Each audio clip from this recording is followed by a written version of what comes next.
A Chip Off the Old Block by Jody, Jenson, Shaffer. Illustrated by Daniel Miyares.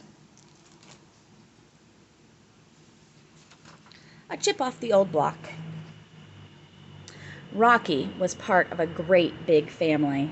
Tons of his relatives were rock stars. He loved when his parents told him about the most remarkable ones. Uncle Gibraltar ruled over massive ships and huge oceans.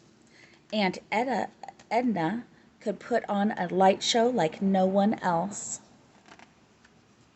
And Great-Grandma Half-Dome lived just a stone's throw away.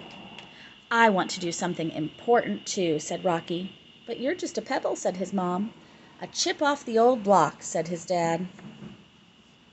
But inside Rocky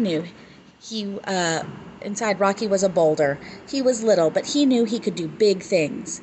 That night, after his parents went to bed, Rocky made his plan. "I'll join my cousin and become part of the most amazing formations on Earth." The next morning, Rocky hopped a ride to Arizona. He landed with a thunk. Rocky was smaller, but he remembered another relative who stood tall.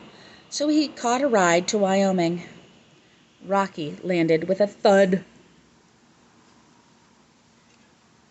He had almost anchored himself to a towering cousin when a storm rolled in and washed him away. "Whoosh! Help!" Rocky gurgled. "Enjoy the ride, Rocky," his cousin yelled back. It was clear the two of them didn't have the same sentiment.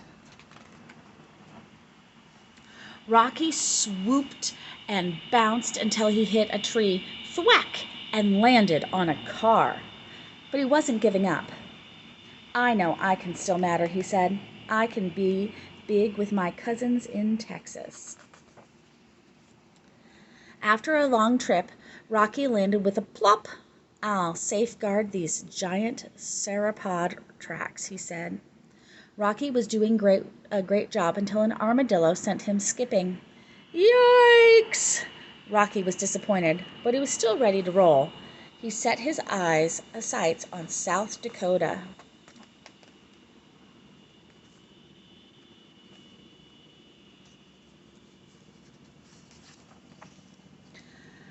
Rocky bumped and bounced his way to Mount Rushmore. He landed with a ploink.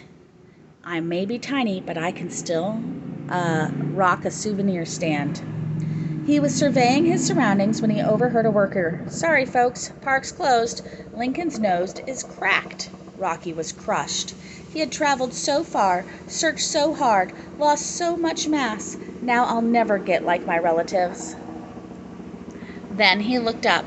Something about the majestic mountain reminded him what he was made of. Cousin Rushmore may be monumental, but everybody needs a little help sometimes.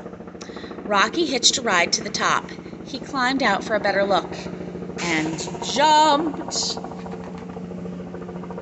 Rock and roll! Rocky dove over Lincoln's hair, somersaulted past Lincoln's forehead, surfed between Lincoln's eyebrows, and landed clink in the crack in Lincoln's nose. He was a perfect fit. "I did it! I did something important! I saved Abraham Lincoln!" "Solid," said his cousin.